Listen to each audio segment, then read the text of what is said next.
Welcome to another episode of In Black and White. I'm your host, Rick Lockhart. And I'm his co-host, Ethan Micheal. Well, we're just kind of both co-hosts. Thanks for joining us here on YFNA News, where we're having that conversation about the tragedy of racism in America. We're continuing the conversation from our last show. Got a really overwhelming response from a lot of people from watching the show and wanting to continue this conversation.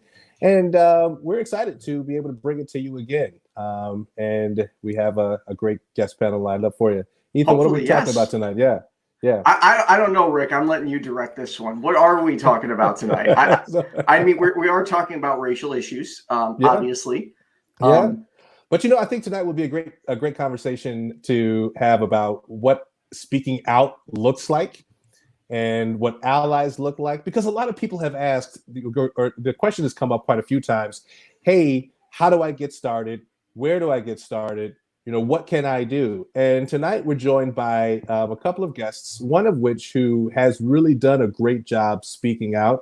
In fact, she's created a video that I think it's going to go viral. You heard it here first on In Black and White. If it hasn't gone viral yet, it's going viral. I'm calling it, man.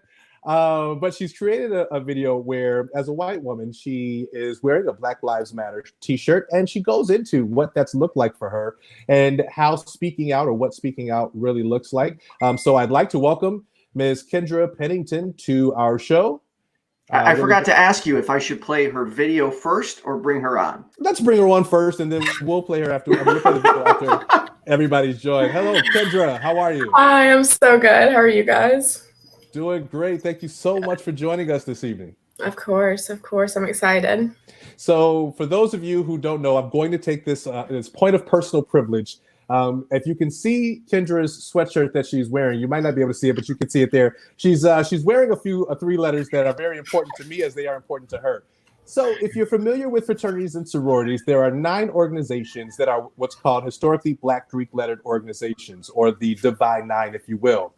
My fraternity, Phi Beta Sigma Fraternity Incorporated, the one that I identify with, Blue Phi, is the first fraternity and organization to allow people who are non-Black to join the organization. And we are the only constitutionally bound brother and sister organization with Zeta Phi Beta Sorority Incorporated. So this is actually my soror. And when I came across her video, I was so elated to find out that she not only was speaking out, but is a member of the best sorority in the world. So I'd be careful with that claim. It's the truth. It is the truth. It is the truth. However, let me say, this is your first year within the organization. This is your neophyte year. So yes. Congratulations and welcome to Zeta Phi Beta Sigma. Thank you. We're going to get a chance to talk to you in a bit, Kendra. Ethan, who else do we have lined up here tonight? Well, we have a person I've been working with for a while now on a separate channel, Mr. Stephen Leapley. Mr. Leapley, thank you for joining us. Thanks for having me. I appreciate it. Yeah, no problem. And I had to step outside because I'm on my phone and my service is sucking right now. That's the joy of live streaming. You never know what's going to happen. You just got to roll with the punches, and you just keep going. And, during this COVID-19 season, who knows what's going to come up with technology right now. So with everybody using streaming. Yeah. But thank you both for joining us this evening. We're really excited to dive into our conversation with you tonight. Before we get started, I want to share our disclaimer. Again, we are touching on a conversation that could be a bit triggering for many people. Not everyone has the same viewpoint. And really, this is our chance to have an adult conversation of how we can move things forward. So we invite you to participate. Share your comments and questions down in the comments and questions section of the live stream. Share this on your social media so your family, friends, and followers can also get involved. However, please understand that it is required of you to remain respectful in this conversation. If you can't seem to remain respectful, we will remove you from our discussion. We also have an added feature that you can join us on the live stream with using the link in the post. If you're bold enough to come on live with us, we can talk to you as well. So we're looking forward. We did it last week and it was really cool. It was, and I'd like to do it again, but hopefully, this is where trust comes in. And this is where I just, we'll roll with it, see what happens. But you would hope that people want to contribute to this conversation and not just jump on to spout hate speech or say other things. So hopefully people come on, they're willing to engage with all of us, ask us any questions, but most importantly, remember to keep it friendly. The F in YFNA News stands for friendly. It sure does. The F in YFNA News stands for friendly. All right. Well, so with that being said, let's go ahead and get started. I want to play this video for you. This video that we're going to watch here in just a moment. Again, if you haven't seen Kendra's video, I came across it. I thought it was remarkable in what she was able to capture and just sharing her experience. And we'll talk to her in just a bit after we get a chance to watch this video. So let's go ahead and show it. So I want to talk about the attention that I get when I wear this t-shirt. So when I wear this shirt, I get stares. I do. Some people roll their eyes, some people will sneer, some people will whisper, but no one ever actually says anything to me about this shirt. And what I've come to learn is that the reason that is because people who disagree with this shirt are usually cowards. They are scared for Black lives to actually matter because they feel like if Black lives mattered more, then their lives would matter less. They're also scared of that feeling, like in the pit of their stomach, when anyone ever makes them face their white privilege head on, that they're scared for their white comfort to be interrupted. So what I've learned is that people see this shirt as a threat, but here's the catch. I can take this shirt off anytime I want to. So I could take this shirt off and restore white comfort within seconds. And I can turn those stares and eye rolls into smiles. But what if the color of my skin was the threat? Okay, and so what if to lessen that threat, I change my clothes, I change my hair, I change my voice, I change the way I walk, I change the way I talk, I turn my music down, I take my hood off, I take my hands out of my pockets, or I stop in the middle of my run because two white men felt as if they had the authority to demand that I do so. And what if I do all of that only to still be seen as a threat? So that is why I wear this shirt. And that is why I will wear this shirt every chance I get. And I promise you that my actions will speak louder than the words on this shirt. And my actions will speak louder than the words on a social media post, because this shirt is seen as a threat. This $15 t-shirt is seen as a threat to white supremacy. So if I'm talking about you, if you're a person who sees my t-shirt as a threat, let me clear this up. This t-shirt is not a threat. It is a promise. It is a promise that I will yell and scream and fight alongside people of color. It is a promise that I will be holding my white friends accountable for their actions. It is also a promise that if I see you mistreating a person of color, I'm coming for your neck. And let's be honest, due to the privilege that comes with the color of my skin, I'll probably get away with it.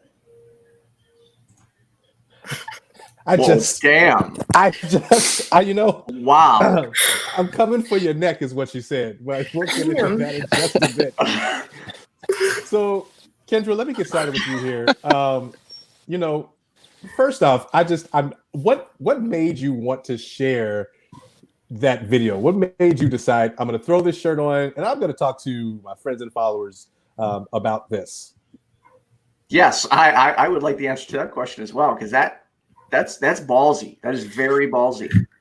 Well, I tell people, like, when I post anti-racism things like on my social media, then that's when I get backlash, and that's when people respond to me. And I call those people the Ku Klux Keyboard Clan, because they were only taught to me through a keyboard. But when I wear that shirt, no one says anything. No one ever says anything to me.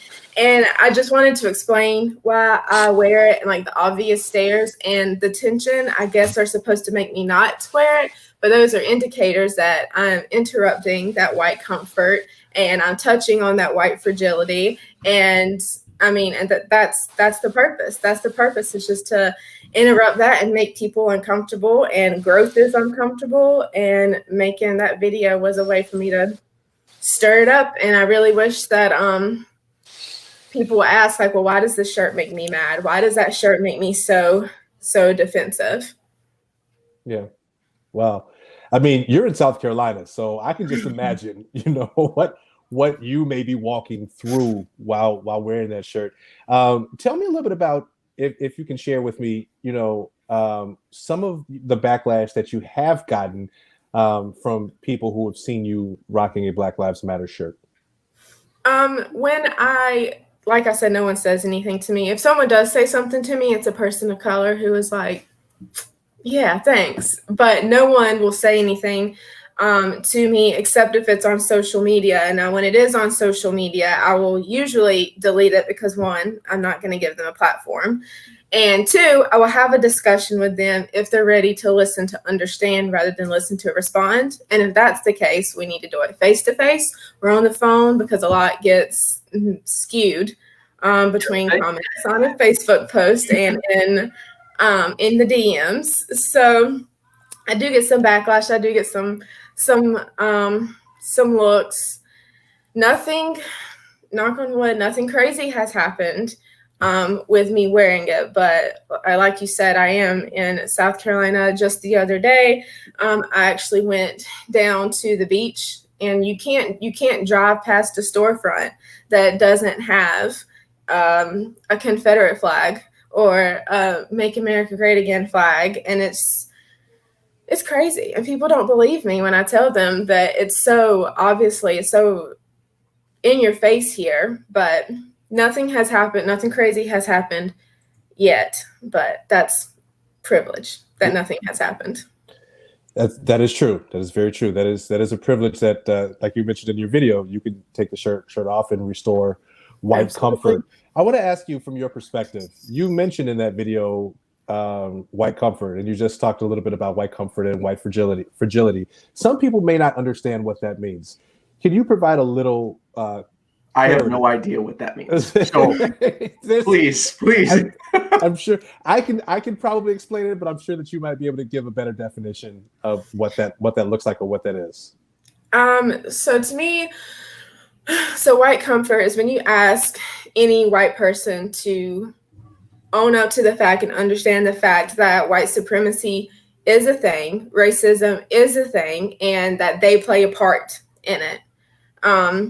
That, of course, makes them, usually all sweaty and like clamor up, and they don't know what to say because you're just interrupting that comfort. And it's because white people can live in this naive little bubble and be completely ignorant to racism and to white supremacy and completely live their lives normally, while people of color are still being gunned down and people of color are still being victims of racism. So that sweet little ignorant bubble is white comfort. And when loudmouth Kendra Pennington comes and is ready to pop that bubble, that's what I mean. I'm trying to disrupt that. And white fragility, it's very easy to pop that bubble. Simply wearing a t-shirt pops that bubble. Conversations like this, do you know who they I think of someone who quite literally will probably never understand what white privilege is Steven Crowder. Are you familiar with his work? I don't think so. Really? None of you are familiar with his work? I've heard the name, no, but I'm not familiar with it. Yeah, I've heard the name. He's a very in-your-face conservative Christian Republican. The Change My Mind guy. Oh, gotcha. That guy. So he has a segment called "White Privilege is a Myth" or "Male Privilege is a Myth." So that is, when you describe people like that, I think of him, because he'll truthfully never. Or no, I should take that back. One day he will. We just need to find a way to get through to him. There we go. I mean, you're right. Maybe one day he potentially can. People do change. But, I think, unfortunately, there's that. Okay. Right. Can I jump? No, I want to jump in real quick, because this isn't, I want to be clear. I'm not proud of this, but I was at one point a Trump supporter. And had people, for instance, not taken the time to explain things to me better, rather than just pushing me off to the side, I might still be that very, very right-wing conservative who didn't understand, who would utter those fake phrases like, racism's gone because, there's no restrictions against the African American community. I was that person who couldn't comprehend it. So to me, I don't know. I'm hopeful that everybody can change with the right information given to them. Well, as we continue these conversations here on YFNA News, I'm pretty sure that these conversations might make some changes happen. That would be nice. I'm going with that. Stephen, you're Yes. in San Diego. I'm curious, tell me a little bit about what the racial climate looks like. We were talking about the Ahmaud Arbery case last week on our show, and there are different parts of our country that have different responses, right? Different reactions, based on kind of the racial makeup or climate of that area. I'm wondering where you are in San Diego, or just in your circle of friends and family and followers. What does the outrage look like, on your end or from your perspective? In my circle, I have a pretty liberal based circle, even though I would consider myself more of a conservative Christian, in at least in theory and principle. So I have a lot of those kind of people in my circle, but generally speaking, San Diego is very, very liberal in that sense of just, there's a lot of give and take. There's a lot in many areas. There is a lot of just discussions, open dialogue that's going on. There are, of course, a few different cities that are more, I would say, racially tensive. There's a city out here called Santee. I don't know if you guys saw this on the news. There was a guy. So Santee is trying to up level what their city is, and they have a bad term called Clan T is what they call it, because there's a lot of, it's probably 98% white. There's a lot of racial tension that goes on in that city.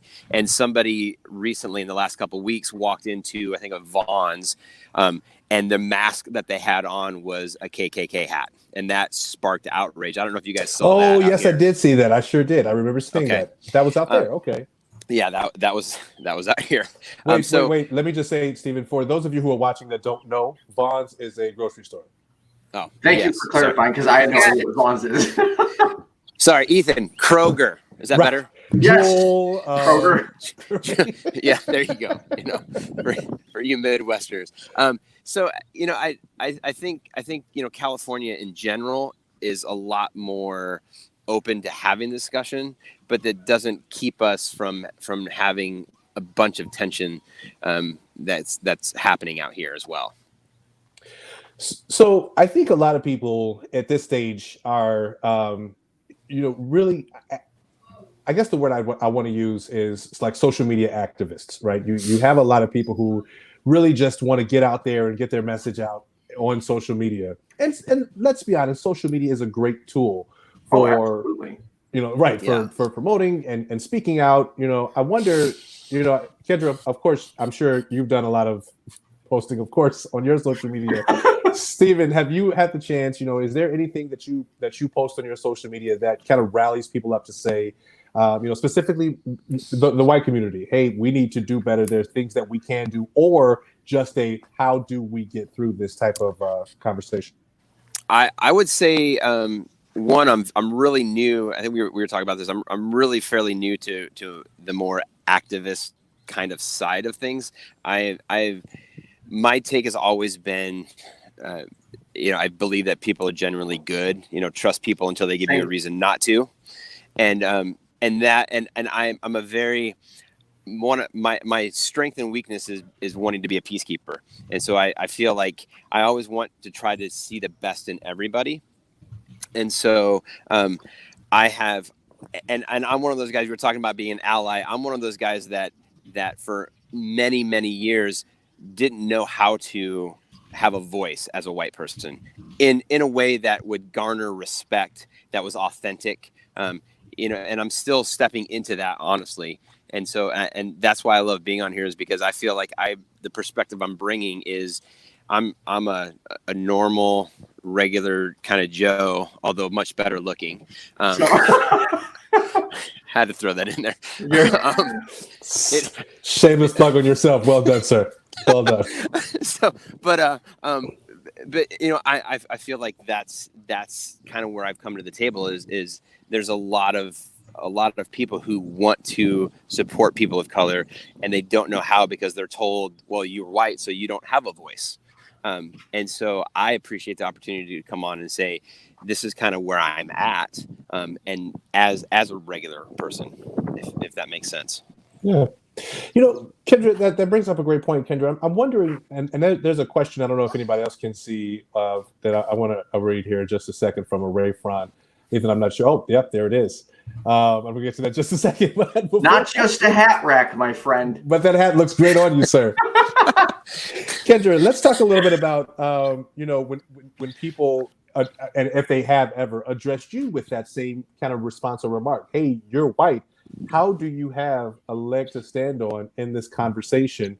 How do you respond to that? So I will say in college, I was, very outspoken about my views, but my whole focus was on, I was always telling my Black friends how much I love them and support them and I'll do anything for them. And then as I got older and more into activism, I realized that's not my role. My role is that I need to go tell my white friends how much I love and support Black people. And then I need to hold them accountable to make sure that they do the same thing. So whenever people say, you're not an expert on race, you're white. Well, absolutely. I never will ever experience what it is to be a person of color, but I can tell you how to be an active ally. I can tell you as a white person what we need to do. I'm not an expert on race, and I'm definitely not an expert on allyship, but that's my role, is holding white people accountable. I mean, that's part of being an ally. Ray Fron has asked, Kendra, you mentioned that you get stares because of the shirt. Is it a certain race, or is it mostly men or women that stare? That's a really good question. It's white people that kind of look at me funny, it's probably a good mixture of men and women, I would say. Definitely all white people, a mixture. I would say, Kendra, if you were out here in San Diego wearing that shirt, you probably wouldn't get as many stares as you do being from South Carolina. I believe it. So I want to get into a little bit with your mention, Kendra, of being an ally. And then, Steve, I'm going to bring it back to you because I'm curious about some thought processes. But Kendra, being an ally, being an active ally, I guess my first question to you is, when did that start for you? When did that become, what was that moment that just said, I think that, as you mentioned, let me change my perspective of doing things for and supporting my white friends, to holding my white friends accountable. Tell me how that started and what that looked like, what that looks like now for you. So it definitely started in college. I went to high school in a very, very small, not diverse at all town. And I felt my beliefs matched up a lot with theirs because that's just what I knew. That's what I knew. When I got away from that and went to college, I was, of course, on a liberal arts campus. So those views were very different than what I was used to. Realized what my actual views are, what I believed in, what was important to me. And then my sophomore year, I was talking to friends of mine, got involved in NAACP, and I started having those conversations with my Black friends. Okay, now, so what can I do? What's my role here? And then that's when it started. Gotcha. And what does it look like for you now? Well, as an educator, I think the number one place to start is in schools. And so, of course, being in South Carolina, I do have to be a little careful. But when sometimes, and it's not just my students, sometimes it's my coworkers, where we'll be talking about something and someone will say something. I'm like, oh, hold on, let's unpack that. Why do you think that? Where's your bias there? Where did that bias come from? Is that your beliefs? Is that your parents' beliefs? Starting there. And right now it's just calling people out, honestly. Just not, I keep telling everyone it's not enough right now to be non-racist. You have to be anti-racist. So non-racist, you're just not racist. Anti-racist, you're not racist and you don't tolerate it. So calling people out. Yeah. I guess last week. I think we need to just maybe define racist or talk about, I'd like to address some of the comments that happened with Stephen yesterday, because unfortunately, they did upset me, because here is someone coming on, refusing to engage with a person and just continually call them racist, just because they weren't essentially aware and would literally asking questions like, hey, will you explain this to me? I'm not understanding what you mean. Like, and I also want to point out that just because someone isn't, I got to tread really, really carefully with what I'm about to say. And I need to think this, I need to think this through before I continue on the path. No, go ahead. Your eternal life, Ethan, your eternal life is hinging right now. I'm going to think about this for a second before I utter it live on the air. But I guess the point I was trying to make was, don't shut someone down without explaining it to them. So, for example, yes, in today's climate, it's hard to say that you can't be aware, or that you're not aware of racism and that you need to be outspoken. But the truth is, not everyone is aware. And that's why we need to have these conversations. We need to engage with people, and that's why I personally will engage with anybody. Like, I don't care if someone's name calling me. I want to find out why they're calling me names. I want to get to the bottom of it. And that's what people need to learn to do. Stop shutting people down and have a conversation. Yes. Well, so let me play a little bit of a devil's advocate here. I think also, now first, let me just say, put this out there. I agree. I am definitely someone that is around, let's have a conversation about it. Let's talk about it. Let's work through this, right? As Kendra said, let's unpack this a little bit, right? But let me also say that there are people of color out there who are tired of having conversations, who are tired of having to explain and cater to, as we talked about a little bit earlier, white fragility and white comfort. Right. You look at people of color, and let's take the black race for here in America in particular. And I think we talked about this a bit on our conversation last week. Black people have literally done everything possible. We've done the marches, right? We've done the protests. We've done the militant protests. We've done the peaceful protests. Jesus, we can't even take a kneel without somebody having something to say about it, right? It has to be political. Oh my God, right? You wear a shirt that says Black Lives Matter. Oh my God, it's actually a political thing. No, it's not. It's a simple statement. Black Lives Matter. We've prayed, we've yelled, we've given our lives, right? So there are some people of color that are outrageously upset with having to have that conversation. Absolutely. And I wonder, and Stephen, maybe you can kind of help me before we get to Taylor's comment there.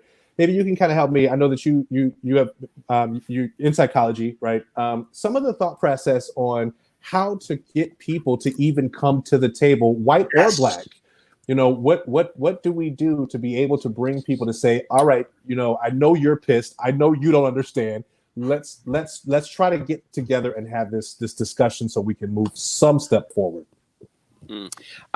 Thanks. I think a couple things come to my mind right away. First of all, Kendra, your point between being non-racist and anti-racist, I think that is a huge shift. And as you said that, I could even just feel in me the shift of, for years, I have felt like I have been non-racist. But you have to make that shift. It isn't enough to be just non-racist. You have to be anti-racist. And I think far too long, especially the white community, has just walked around thinking that they're non-racist, which is a step in the right direction, but it is not full on. You don't have to be a full on activist to be anti-racist. You can simply say, hey, that comment was out of line, or that comment was not appropriate to somebody, or what you're saying is wrong. Versus you don't have to go out and necessarily go out and do the marches. So I think first of all, just making that shift, and becoming more aware, making people more aware of the difference between being non-racist and anti-racist is a great start. I think another thing is, we would like to think that there's people with a bunch of common sense that actually use common sense, and unfortunately, they don't. I think man, I'm going to go back to this again real quick with Kendra's point. I feel like there's a shift in me that's happening like right as we're speaking about becoming aware, like not supporting necessarily people of color, or supporting people of color, but also going back to my white friends and saying, hey, I love the Black community. I love people of color. I love, it's not just about, it's about us. It's about me as a white person stepping up and taking a more active role in being that anti-racist person. And it doesn't have to come with this militant thing. It can come with love and humility. And I think that's the key, is when you address somebody with humility, it changes the tone of the conversation and it actually allows you to have a conversation and make change. Yeah. And, I don't know, Ethan, if we're going to get into that video that you sent me with the hug that took place at the protest or rally. We'll get to that in a second if but Kendra, how do you feel about, look, you're changing lives already? Yeah, I'm trying. I think we talked about this on the phone. I apologize. I need to interrupt. My mic was muted. Rick, I think it's very important that we address, because there does seem to be a couple people upset in the comments. So I think we need to address it. Is this not correct? Is that bad terminology that we shouldn't be using? I'll get to that in a second. Okay. Yeah. All right. I was going to ask about that. So let's. Yeah. We're going to come back to that in a second. Okay. Sorry. Thank you. Please continue. So one thing that we talked about, Layla Saad's book, Me and White Supremacy. And one thing it was talking about was we need to make sure we use words like white supremacy and racism instead of, just bias, because we need to call it what it is. People need to understand that racism isn't just mean people doing mean things, and white supremacy isn't just the really bad stuff like slavery and Jim Crow. It's like it's an ideology, it's a paradigm, it's like a whole institutional system. So that's a big thing, is using those words and calling it like it is. Yeah. That's and look, already you're making changes. Well done, Stephen. So the comment that was just shared here, and Ethan, forgive me. Unfortunately, I can only see a few comments on my side, but you're muted again. But I do want to get to a couple that I did see here, because Taylor had a really great comment too as well. However, C. Willie 43 says, please stop with the quote unquote people of color. Black folk were and are the only oppressed group. Now, here's, if I'll take this one for Taylor. I completely understand the outrage that we as Black people in this country have, and you're right. There has been, we are probably the only race that has had the severest amount of oppression as the group of people of color. But let's be clear that in some cases we're going to address in this conversation people of color, and some places in this conversation we're going to specifically refer to the Black community, to us as Black people. And what's important in having educated conversations is understanding the difference in the two. There are times where we're addressing a community of color as individuals that are really affected by something that we're speaking of at that point, or we're talking about what Black people have recently been oppressed by. So I think that's important to be able, and I thank you for that comment. We do want to make sure that we're accurately and appropriately calling out the communities that we're speaking about. So thank you so much for sharing that.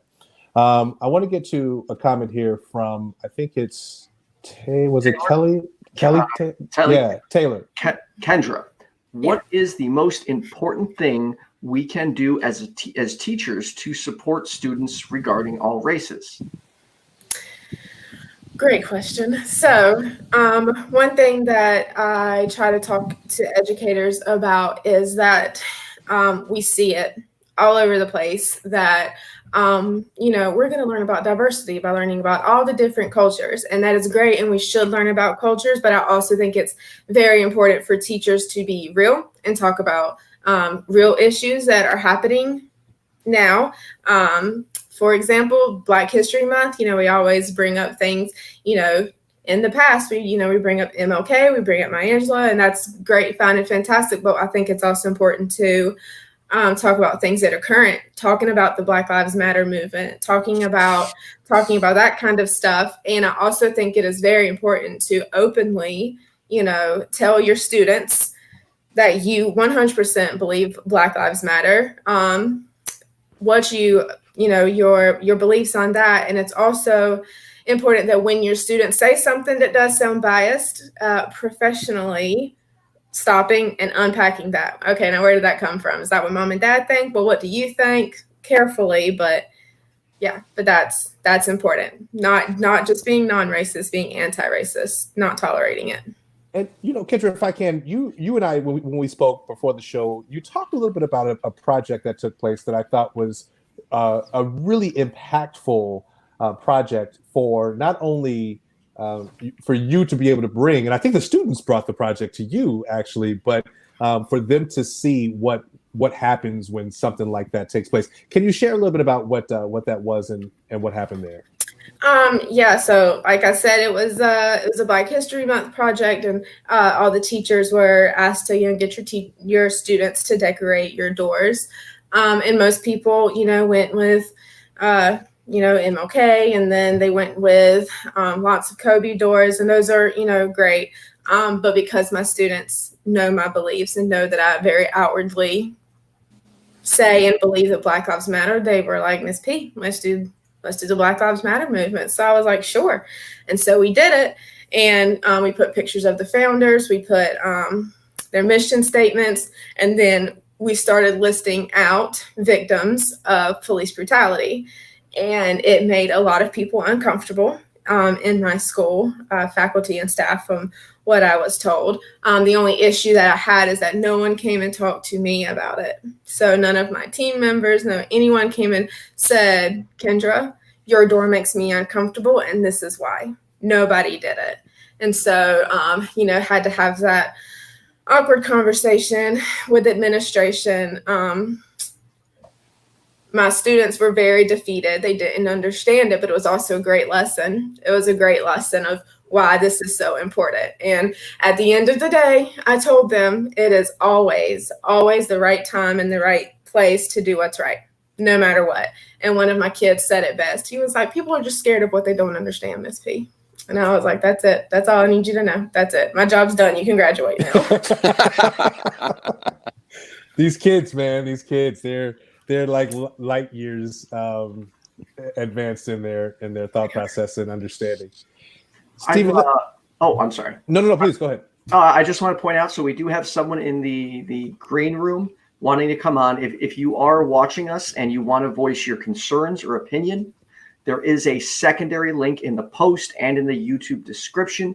It will bring you into the pre-studio where I will see you, and you will be able to come on the broadcast and quickly voice ask questions or voice your concerns. And we really want to encourage you to join us if you're bold enough. But that link is it's a great tool. No one else in live stream. Well, maybe some other live streamers are doing it, but we're not. We're the first to do it on YFNA. And it's live. And anything it is live.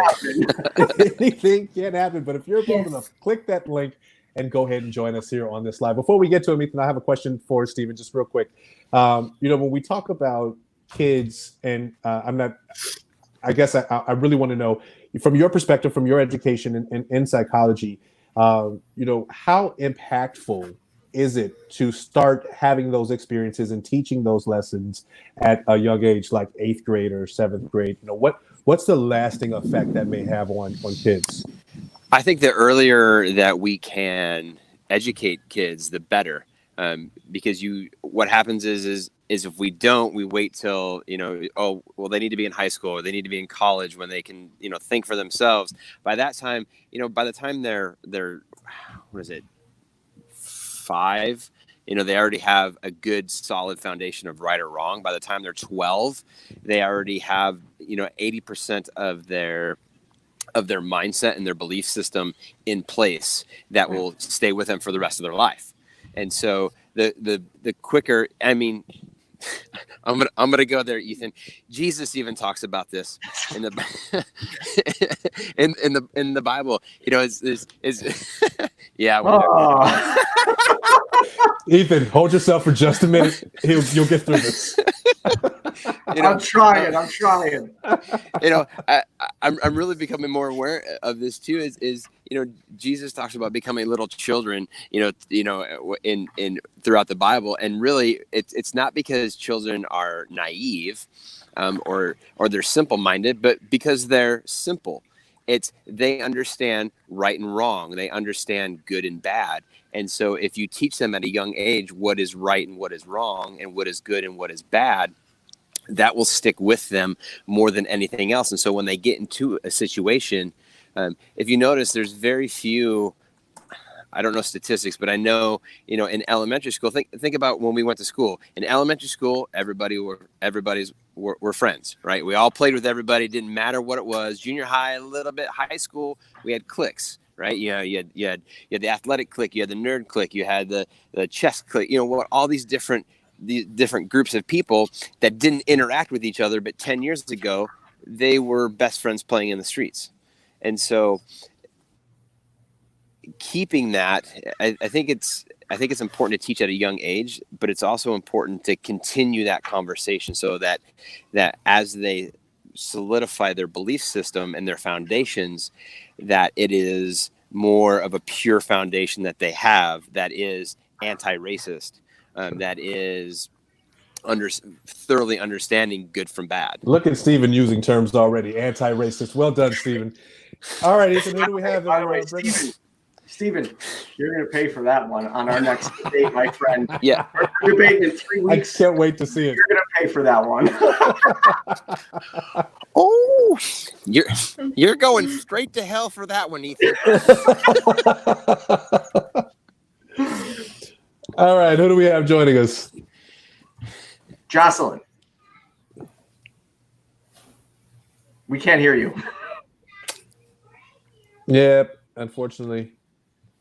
That's the joys of live streaming technology. Try exiting and rejoining. Yep, that'll happen, unfortunately. But hey, don't let that discourage you. We can work around that. If you have a question or comment, go ahead and click that link. Join us here live with Stephen and Kendra and your hosts, Ethan and Rick. And most importantly, if there are additional topics that you would like us to cover, Rick and I are going to be back every single Monday. I forgot to confirm that with Rick, but every single Monday at 6:30. Rick, are we back every Monday at 6:30? Let's do every Monday at 6:30, bro. Why not?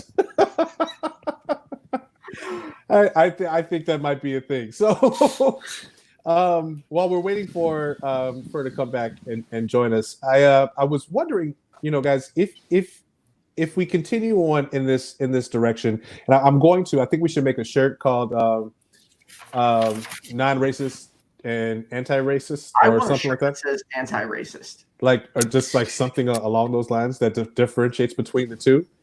I like it. Yeah, I'm actually gonna do a blog post about that in the next couple of days. Yeah. So I'm so grateful. That is awesome. But as we're we have social media. I'm wondering for you all, for Stephen and Kendra, either one of you can take this. What has it been like for you taking a step towards calling out close family members on behavior? Did you say family? Did you say family? Yeah, like family, close friends, close family. What has that been like? What's that? Tell me about a scenario where you were faced with that and how that turned out. You want me to take it, Kendra? Yeah, I'll go second. Go ahead. Okay. I have been told when I post things from time to time, from some friends I've been told that I don't have a voice to speak out because I am white. I have no grounds to talk about race. I have no grounds. Even in the comments when we posted this yesterday, it was right. It's as fresh as last night. Last night, like 11 o'clock Central Daylight Time.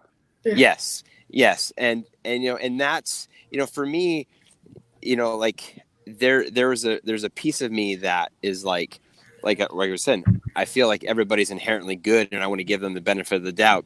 And in months past, I would try to do almost everything I could to be like, but why, and try to like soften that blow. And really what I've learned is, you gotta, whatever you have to stand for what you stand for.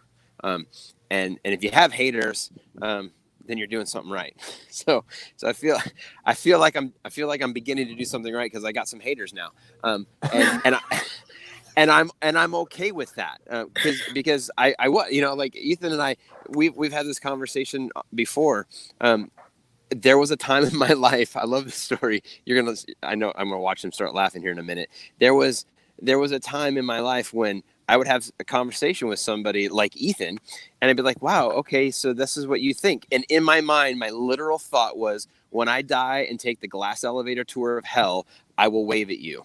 And I mean, that was my literal thought. And I'm so far gone from that right now. Well, you're muted, Ethan. The glass elevator to hell sounds like the glass might be a little hot. Right? I think it was double. It had to have been double paned, but I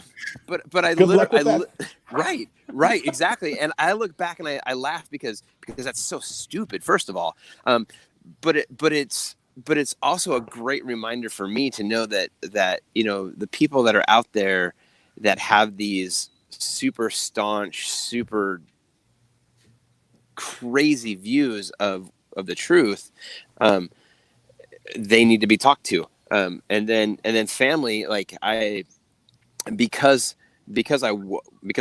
I classify myself as a Christian, as a person who believes in Jesus.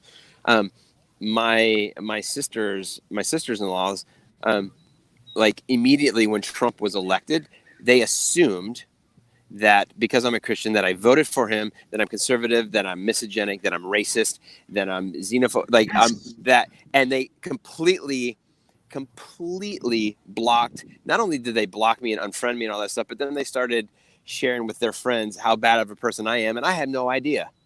And so it's hard, it's real, and but yeah, that's all right. Yeah, that sounds that it happens. Welcome to like the cases Black people deal with on a regular basis. I'm assuming to be a hoodlum just because I'm Black, so I understand.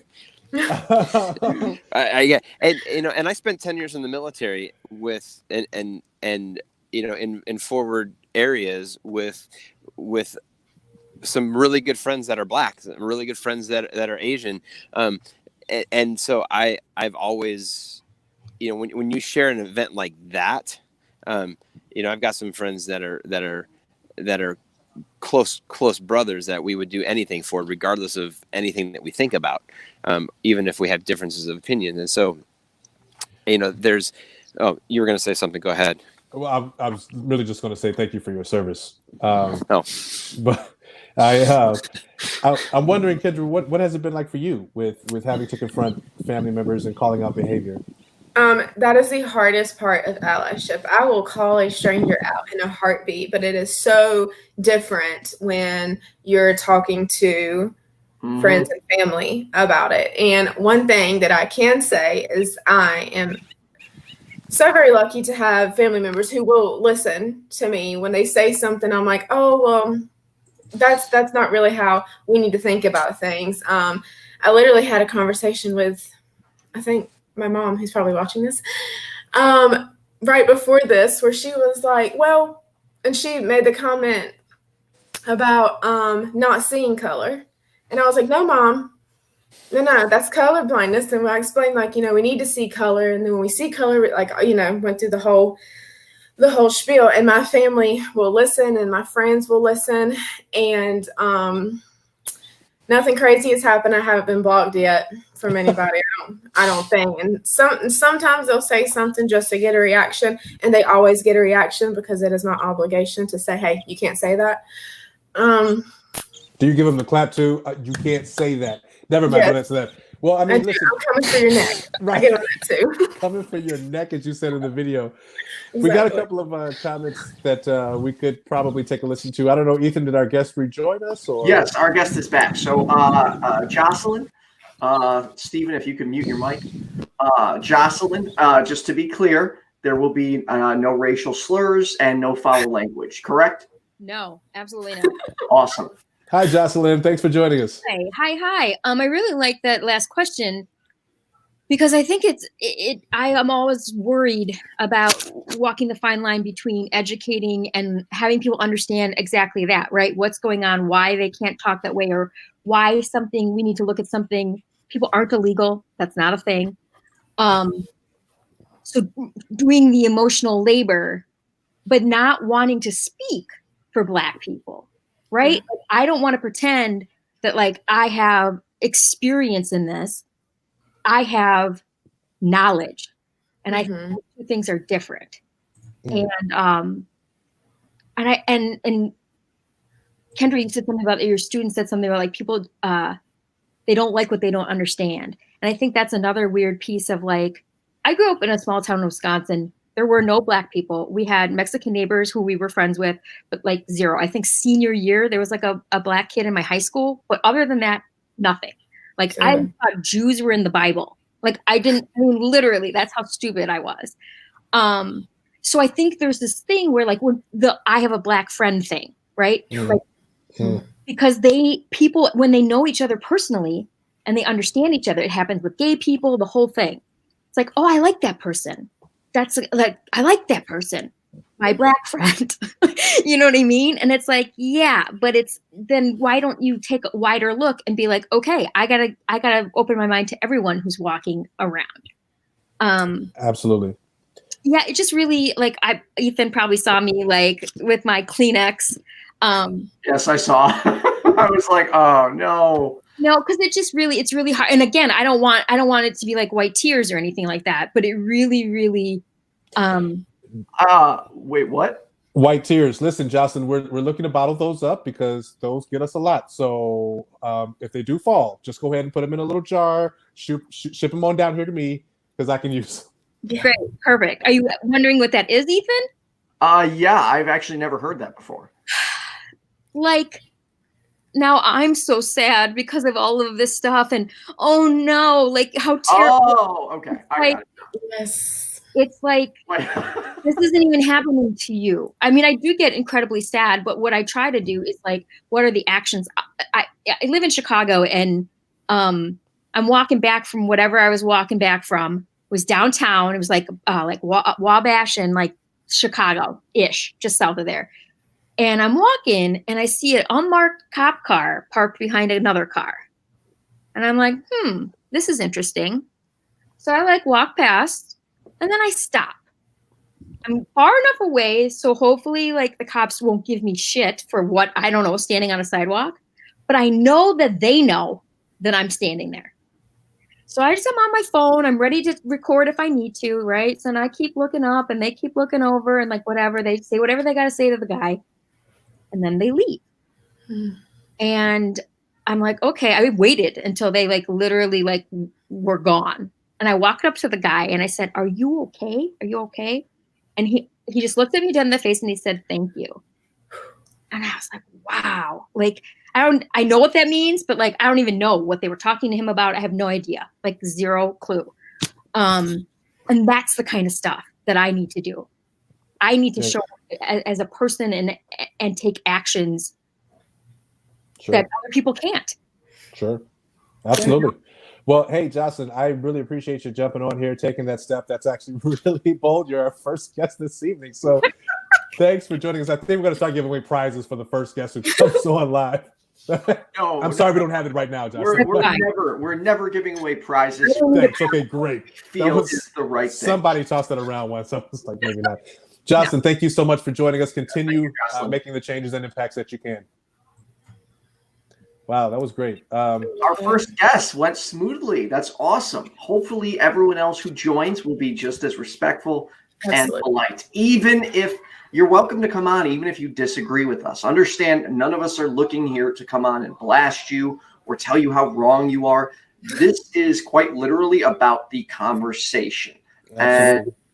And you know what? I'll meet you on your ground. You know, whatever we can do to help get you from over this side to over to our side. You know, I'm not going to call myself a fighter because I wouldn't consider myself an activist. The most I'm doing is supporting you, Rick, and trying to help.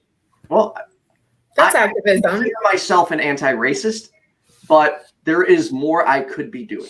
There's more than all of us could be doing. Well, Absolutely. I mean, several people could be. But hey, this is a great start. I want to check out a comment or question.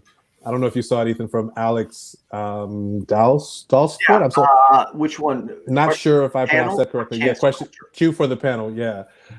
Do you believe that cancel culture is an effective means for spreading social awareness? And he real goes on. quick.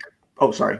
Yep, no, I got it. Cancel culture refers to the popular practice of withdrawing support or canceling public figures and companies after they have done or said something considered to be objectionable or offensive.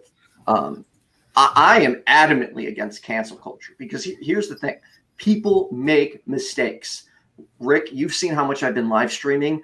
Dude, things are going to come out of my mouth that people aren't going to like. And I would hope that people are going to be as compassionate and understanding with me as I am with them. Because when you talk all the time, you are bound to say something stupid or say something that you're like, wow, I didn't think about that. And just the idea that we're just immediately going to shut someone down and remove them because they made one simple mistake. Or, you know, what we're doing now, we're digging through people's pasts. Like, dude, if you look to I'll tell you right now, if you look through my Facebook and you go back years, you will absolutely see some bullshit. You will see some things I would consider. In fact, you just did a show about that, did you? With the young lady who I think you all were at odds for a long time in your past life? And I brought her on and we kind of settled it on the air, which was awesome. But yeah, I was literally just launching like nuclear bombs at people, like just like an asshole. And that's my point. Like, we need to stop doing that because it was the love and compassion of other people and spreading awareness that got me away from that. And we need to stop. Like, yes, people need to be held accountable, but we need to be more supportive because people can change. People can change. Another rant. I'm sorry. Steven, that sounded like something that Jesus would do, doesn't it? Like the compassion. Stop love. it. I'm just throwing something out there. It sounded like that to me. Hey, Kendra, I'm sorry I had to throw that out there. I'm wondering, you know, with where you are in the South, talk to us a little bit about, just so we have a better perspective. What's the makeup of your class or your school, the school that you teach in? My school is actually very diverse. I think the last time I looked, we have 16 different languages. Most of my students, English is their second language, and a very transient school. We have kids that move and come back. We have kids that'll be there for a week and then move. And then, we're a very, very diverse group of students. However, I can say that our faculty and staff does not reflect that. But that's also who's in the pool to hire. So yeah, okay. I was just curious to share that too as well. Yeah.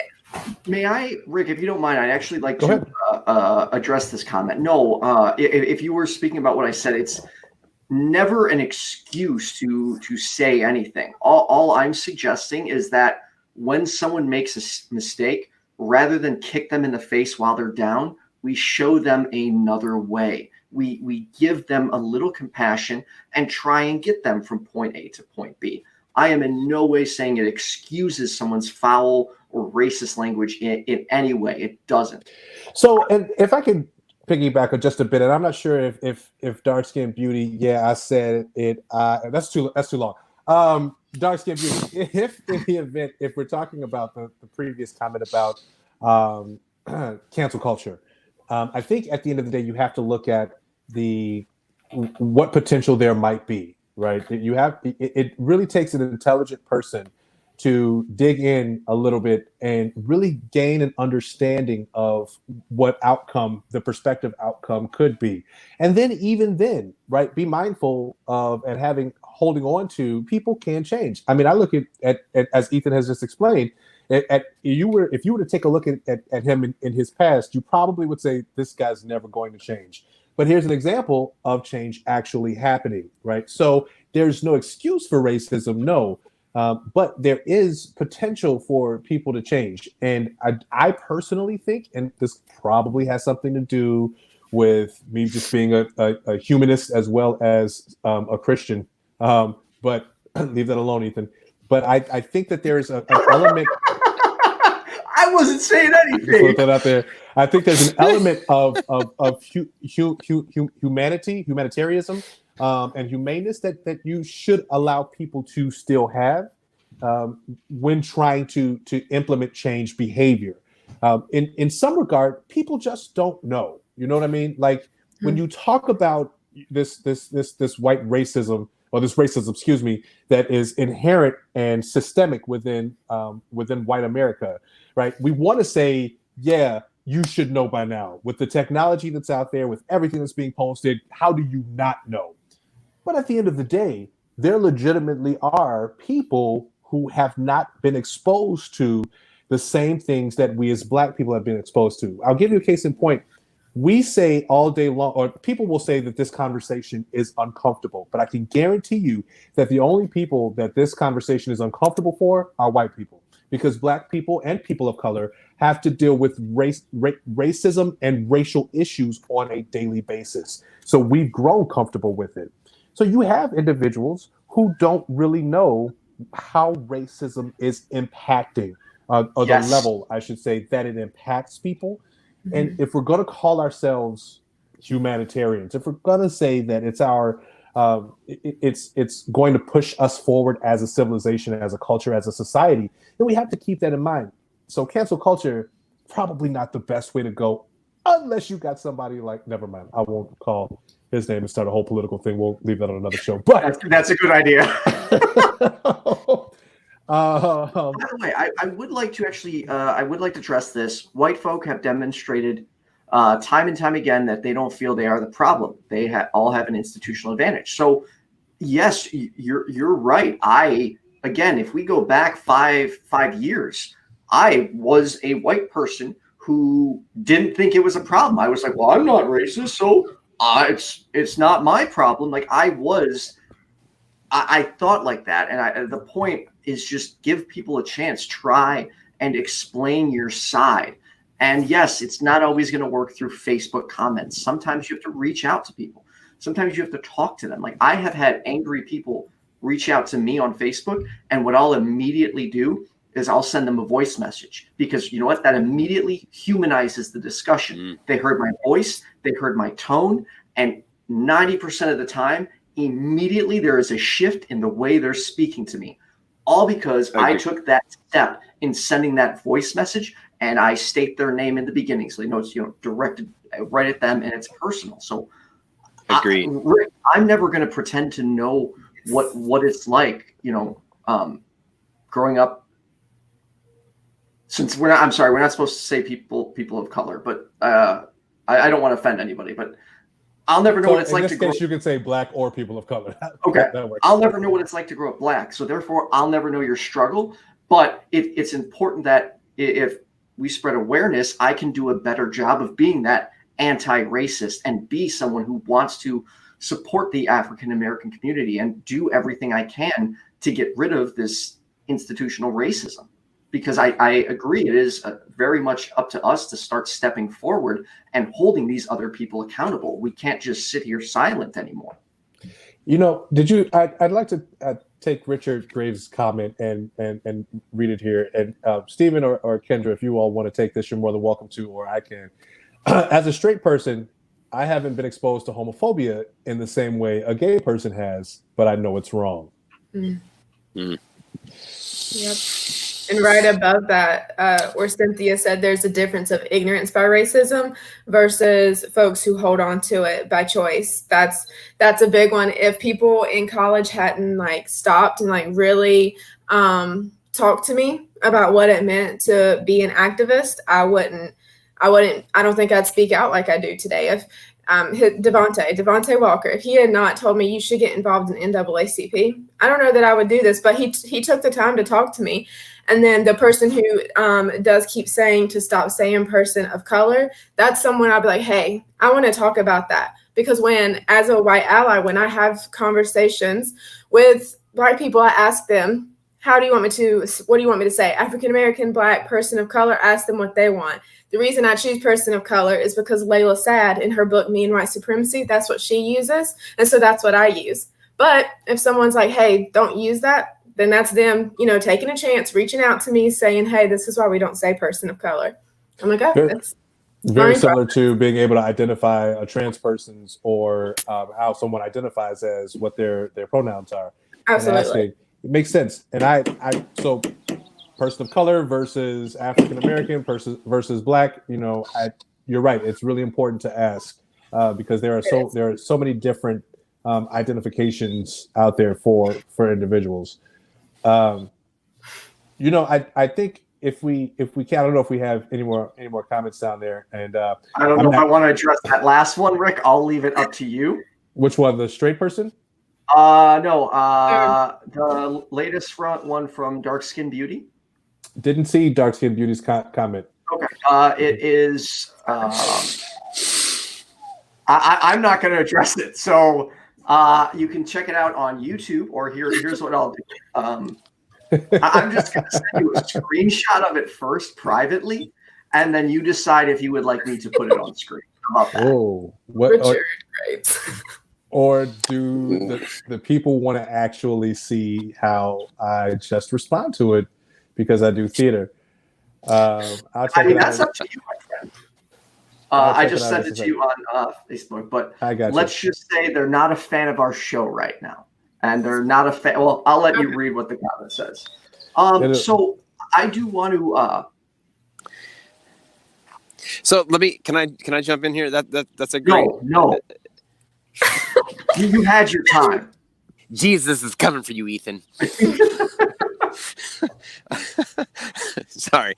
I think that's great. Like, here's somebody who doesn't agree with what's going on in the show right now. Now they have a choice. They have a choice to stay or go. Nobody's forcing them to be here.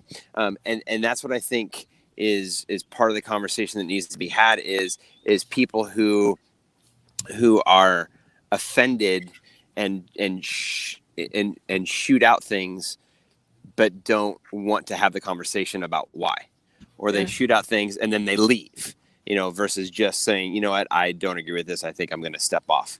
I think that is a part of the challenge that we have to get through is when we don't agree with somebody, how do we address it? And we need to address it in an adult way, in an adult manner. Well, and so after I've only read a bit of it, Ethan, you're more than welcome to put it on camera. People are going to disagree and have some things to say about the conversations that we're having. I'm okay with it. But at the end of the day, I think, all right, so it says, I don't care for the dude in the brown hat. He clearly does not know enough to be talking. Listen, I'm just going to read what was there. So I presume that she's referring to talking, and I'd love to understand why she feels that way or he feels that way. I'm not sure how that person identifies, but at this point, I think that it's important to at least have that conversation. And if they're willing to, maybe elaborate a little bit more or join in and dig into that a little bit, it would probably help a little bit more than just kind of in all caps going off like that. But, at the end of the day, also, people do have their opinions. And that's something that this show does bring to the forefront, is that people have their opinions. So, and I think one thing people want to, maybe forget is that the point of what we're doing is to try and spread awareness and bring more people into this topic to start the conversation. That's not to say that there aren't more important conversations that need to be had. I am sure there are. There are many things I have to learn about this, but it's a start. We are starting this out. We're doing our best to raise awareness to everybody and get others to speak out, specifically more white people to speak out against racism. And let me just clarify too. I am not the spokesperson for the African American or Black community or any communities of color. Ultimately, what Ethan and I decided to do with this is to, as he just mentioned, bring to light the conversations that should be had so that discussions can take place. I want to address real quick Richard Graves, co-host of the 13% on YFNA News. before he got to that one, says, well, I prefer being addressed as His Imperial Majesty, but African American or Black is good. Oh, you have to know him. You have to know him. It's fine. He's the His Imperial Majesty, Richard Graves. I love that. He was a guest on our show last week, and he does host with Cynthia McDonald here on YFNA News, the 13%. Check it out every other Wednesday. I think their next show is next Wednesday. But I think he said fascinating. I am confused as to why he or she, right. Yeah. Again, Richard, we would like to kind of dig into that a little bit too. So maybe they will elaborate a little bit more. Stephen, you had your bout, as we kind of talked about a little bit, with social media, not bullying, but imposing some opinions about, your knowledge or lack thereof of racism. I wonder if that's something that you come across often and how you handle that. I don't come across it very often. It seems to happen more with people who actually have known me for a while. It's interesting, like Ethan, you were talking about earlier about how people can change. People evolve, but we tend to. The most problem I have are people who have known me for a while and they remember how I used to be or how I tend to act. So if I step out of their comfort zone for what I should be, then it's an issue. With people that I don't know or don't know very well, having conversations with them seems to be so much easier and so much more of a discussion or dialogue than anything else. I'm like I said, now I'm so willing to have that conversation more so today than I would even a year ago, or even 6 months ago, really. Let me ask you, what would you do differently now that you haven't done in the past after having this discussion or conversation? That's a great question. I think one thing for certain is, prior to me answering, I would do my little meditative stance for just a moment, just kind of breathe in and really breathe in the question that they're asking, and kind of see, when I as a corporate trainer, which is like a teacher, only different. There's three really good words that you can start out any sentence with, that diffuses most arguments, and that is help me understand. So if you're having a question with somebody, it is like, help me understand where this is coming from. Shout out to the Cheesecake Factory for teaching me that method as a corporate trainer and field training manager as well. I understand that. Yeah, right. By the way, Cheesecake Factory is not sponsoring the show by any means. Nothing to do with this. Just unless they want to. Just so you know, Rick, we do have another guest in the studio, and it is actually one of my favorites. Oh, great. So whenever you're ready, I'll let you continue. Well, I think Stephen was answering. Yeah. Oh, I'm sorry. This is why you're the director, Rick. Richard just delegated me the spokesperson for the Black delegation. Thank you, His Imperial Majesty. Richard Graves. Appreciate that. I don't know if I'm ready for that though. Sorry, Stephen. Please continue. I don't even remember what I was saying now. It was the delegation happened. Right. All right. Well, let's go ahead and bring on our other guest who's waiting there to join us.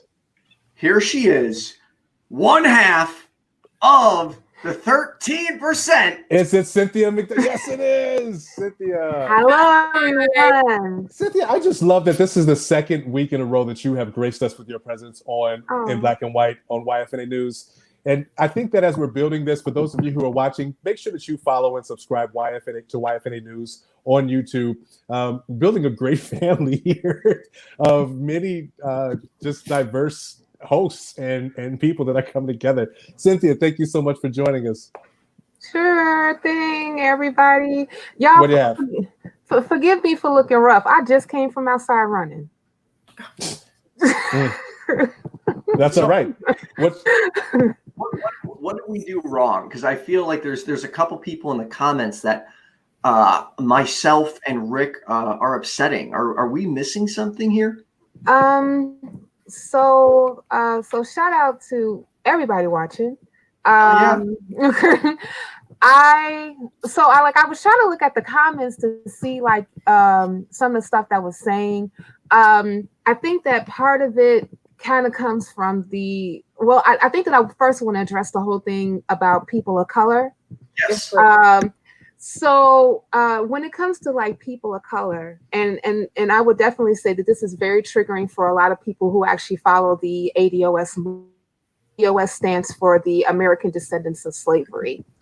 And one of the reasons why that can be a kind of triggering when you hear people of color is because originally when you heard colored or people of color, you were referring to Black folk. Right. Now, when you hear people of color, it's basically everybody who's not white. And then what happens even with that is that that's a way to kind of like put everybody who's not white in the same boat per se, as like everyone has the same type of issues when it comes to racism, and which is just not true.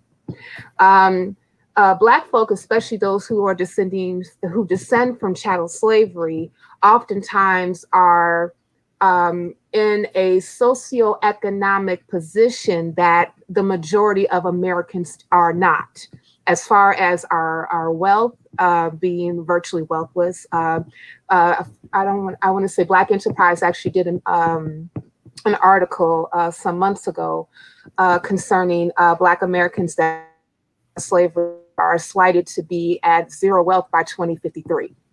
And if you look at even the data concerned that came out of the Federal Reserve, that over 50% of Black families are actually worth less than $1. So and a lot of the different issues that come with wealthless socioeconomic status, even when you look at people who have lost their lives because of different encounters concerning vigilantes and police, it's always that Black folk get the brunt of that, especially Black folk that descend from chattel slavery, and especially since our group would be the largest that's in the United States. Okay, so anytime that you hear minority, diversity, people of color, and things of that nature, yes, it can be extremely triggering. And and one of the things that I would definitely tell the people that's in the chat that follow the ADOS movement, shout out to y'all first off. But we still have a ways to go. Even like one of the founders excuse me, of the movement, Yvette Carnell, and the other one, Antonio Moore, always talk about how we still have a mass of people who are just not in the know, not even necessarily concerning ADOS, but just not in the know of really where Black America stands in the United States at this particular time. Yeah. If I can real quick, let me just say that I was not aware that this was a movement until you and I crossed paths. Mm-hmm. And I think that you're the founder and yourself, you're absolutely right that there is a huge portion of this country, specifically, I want to even say around the Black community, but just in general, that are probably not in the know that this is a movement. So where can people find information regarding ADOS or American Descendants of Slaves? Certainly. So a really good website that you guys can actually go to is ados101.com. Okay. Look. Yeah. Kendra's getting the pen out. You got your pen out. Somebody put that in the chat. Maybe we can update like some of the comments just so that you can have it. That's a really good website for you guys to go to because it really like lays out using data concerning where Black America is now. And like all the different things that I said are sourced material. Thank you, Rick. So yeah, y'all, yeah, I will put it like in the comments myself. I got as it. far as yeah.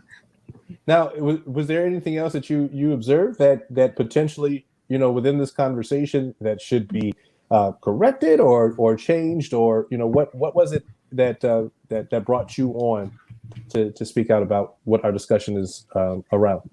I saw a fire and I want to put it out.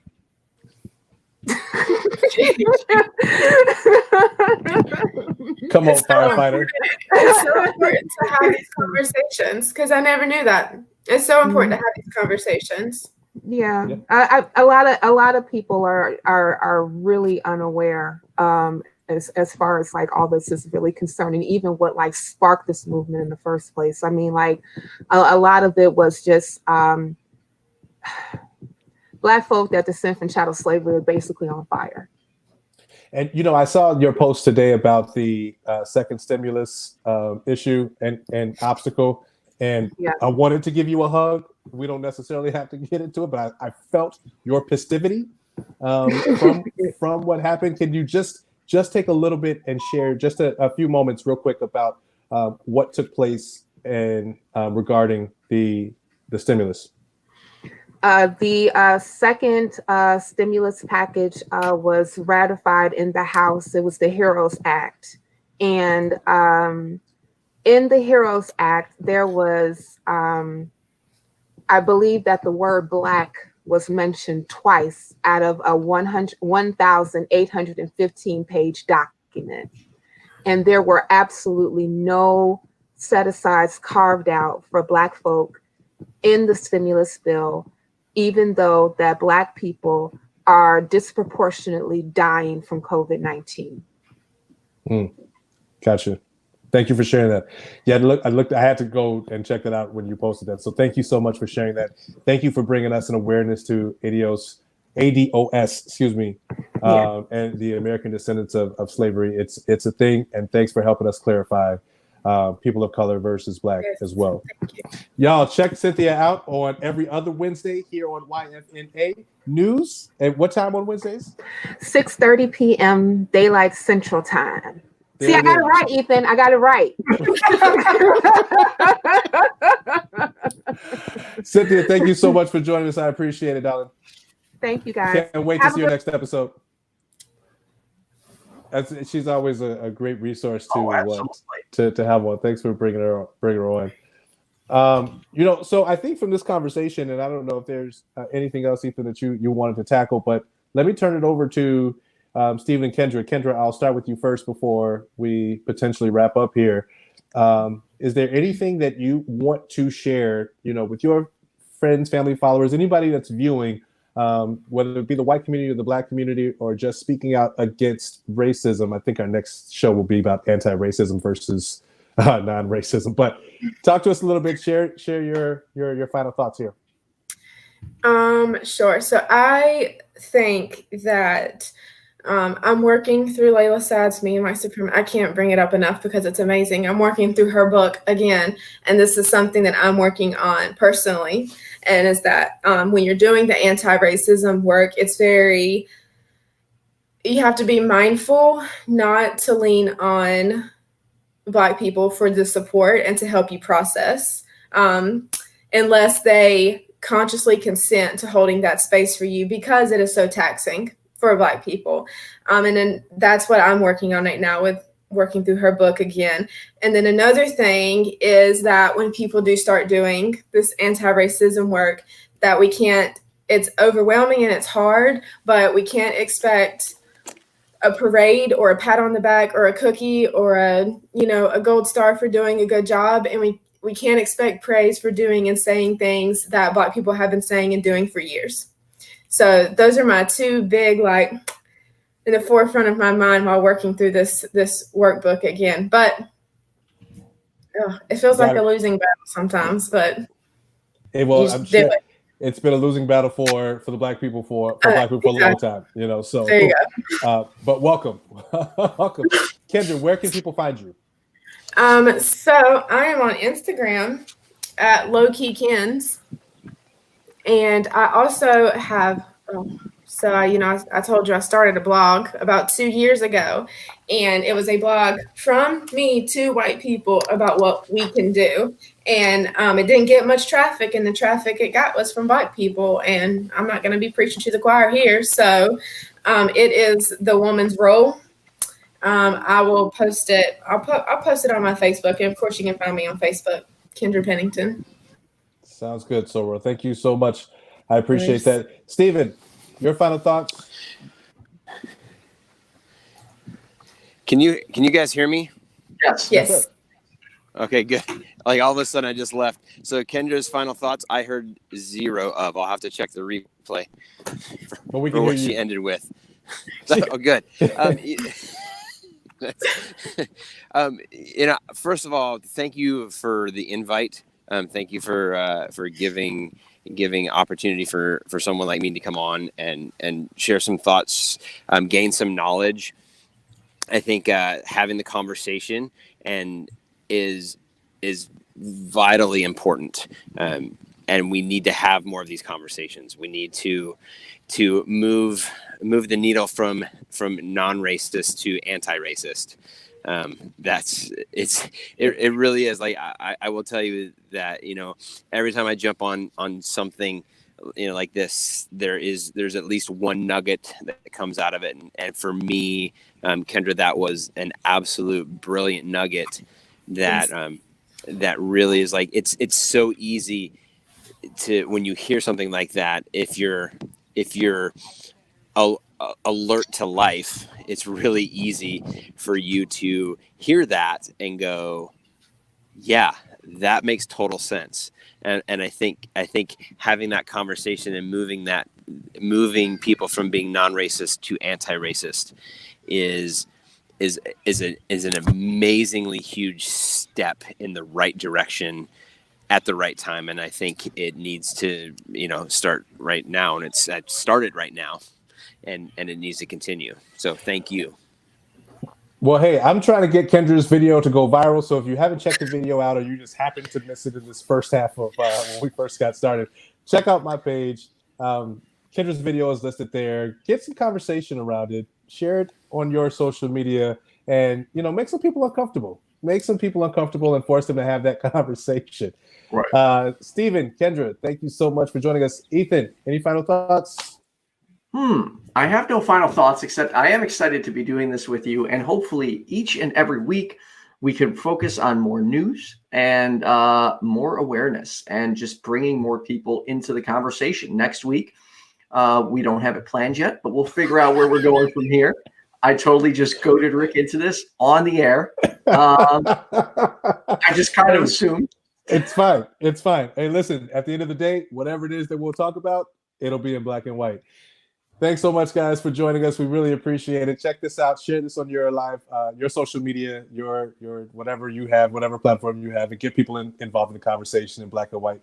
And if you could, like and subscribe. We are only 17 likes away, subscriptions away from being able to custom name our channel. So everyone, we'll see you next week, and have a wonderful weekend. Stay happy and healthy. Or have a wonderful week, because today's Monday. Wonderful week. I don't know what day it is. YFNA News. Check it out on YouTube. Thanks so much, guys.